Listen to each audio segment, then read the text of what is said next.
Assalamualaikum warahmatullahi wabarakatuh dan selamat berjumpa lagi bareng saya di channel Teknisi Digital. Di video kali ini saya mau berbagi sebuah mesin cuci merek Sharp EST yang bisa kalian lihat di situ ya. Mesin cuci ini berputar satu arah. Gimana cara memperbaikinya? Tonton terus video ini sampai habis. Jangan lupa untuk klik like, subscribe, dan bagikan video ini ke teman-teman kalian. Sebelumnya agak ragu sih mau ganti timer karena mesin cuci ini ternyata pencucinya tuh masih bisa berputar ke kanan dan ke kiri. Kalau misalnya berputar ke kanan doang atau ke kiri doang kan gampang banget kita langsung ganti timer. Tapi ini enggak, jadi harus kita observasi dulu seperti ini sampai kita benar-benar bisa menemukan dalam observasi yang singkat itu mesinnya ternyata memang berputar satu arah. Dan akhirnya ternyata benar gitu, mesin cuci ini berputar satu arah. Jadi langsung aja kita eksekusi dan kerusakan yang seperti ini biasanya disebabkan oleh timer. Jadi langsung coba kita bongkar dan kita siapkan timer yang kira-kira cocok dengan mesin cuci Sharp ini. Dan cara bongkarnya gampang banget. Mungkin nggak bakal aku tunjukin secara detail, tapi di timer-timer yang bisa disetel itu, di belakangnya tuh ada skrup. Dan skrup itu harus kita buka dulu, terus kita sedikit congkel-congkel sampai bisa ngebalik tempat timer itu. Disitulah nanti kita bakal menjangkau timernya. Nah ini loh, ini timernya. Penyebab kerusakan yang lain pada mesin cuci ini adalah dia tuh nggak mau habis gitu. Dia tetap berhenti di sini dan nggak selesai.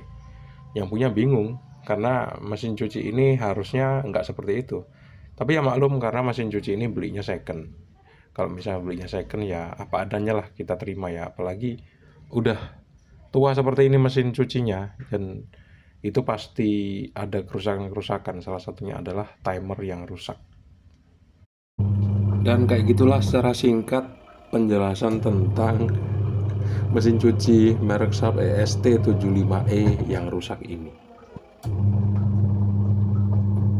Yang aku maksud nggak selesai itu ini loh guys. Jadi waktu timernya itu kita putar, timernya itu mentok dan nggak mau habis, dia berhenti di situ terus. Dan sekarang kita benar-benar bisa ngebuktiin bahwa timernya memang bermasalah karena mesin cuci ini muternya ke kanan terus, padahal sebelumnya bisa ke kanan kiri. Tuh, timernya tuh mentok di sini. Kalau misalnya dia mau benar-benar habis itu harus kita paksa. Singkat cerita, setelah pembongkaran skrup itu, kita bisa melihat bagian-bagian yang perlu kita perhatikan di sini.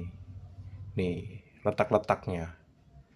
Dari timer mesin pencuci, timer mesin pengering, kemudian tuas untuk melepas air dari tabung atau untuk membuang air. Ini timernya masih asli dari Sharp-nya langsung. Tapi kalau misalnya kita pengen mengganti dengan timer yang sama persis itu biasanya di toko ada. Nanti kalau misalnya saya bisa nemuin timer ini di online shop, bakal saya taruh di deskripsi linknya ya. Kita harus perhatikan letak kabelnya dulu sebelum mengganti dengan timer yang baru. Soalnya kalau salah dia nggak bakal bisa muter. Ini dia timer baru yang udah saya beli. Dan kita tinggal pasang. Oh bukan, ini timer yang lama. Salah lihat. Ini timer yang lama karena skrupnya tuh udah berkarat. Timer seperti ini yang bakal saya cari di toko komponen elektronik terdekat di dekat bengkel saya nanti. Barulah kalau dapat bakal saya ganti dengan yang sama persis. Tapi seandainya nggak ada yang sama persis, kita juga bisa cari yang alternatif. Atau yang hampir-hampir mirip lah. Perhatiin ya. Mungkin kadang-kadang letak kakinya, tembaganya itu agak berbeda sedikit posisinya dengan yang bakal kita beli nanti. Tapi ya nggak apa-apa, itu biasa aja dan itu satu hal yang wajar. Tinggal pandai-pandai kita untuk mencari jalur setrumnya tuh bagian yang mana aja.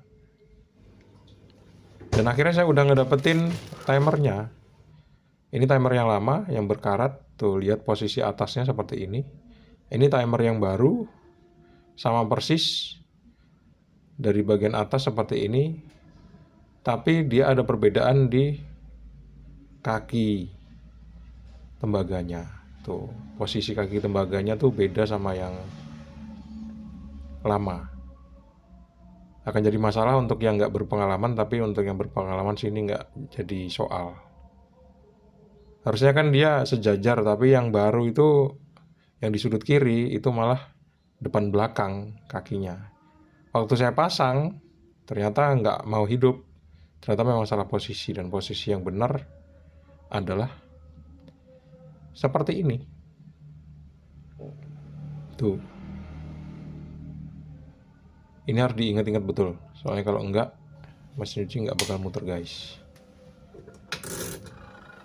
Kita lihat percobaan yang pertama. Ternyata percobaan yang pertama gagal. Biasanya ini terjadi karena salah pasang soket yang udah saya wanti-wanti tadi ya.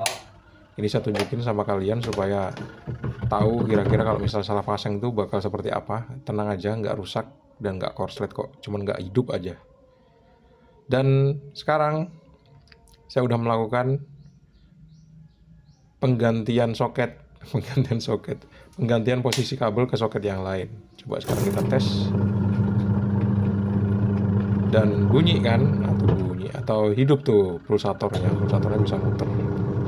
Selesai. Dan waktu udah dites, ternyata dia normal, bisa muter kiri dan kanan, dan selesai. Nggak mentok lagi di hampir mau finish tadi seperti sebelumnya. Terima kasih teman-teman udah menonton video ini sampai habis. Jangan lupa untuk klik like, subscribe, dan membagikan video ini ke teman-teman kalian. Sampai jumpa. Semoga video singkat ini bermanfaat. Assalamualaikum warahmatullahi wabarakatuh. See you and bye-bye. Ano nga yung mampir kayo? Nang bong tuwek wiya kayo mo.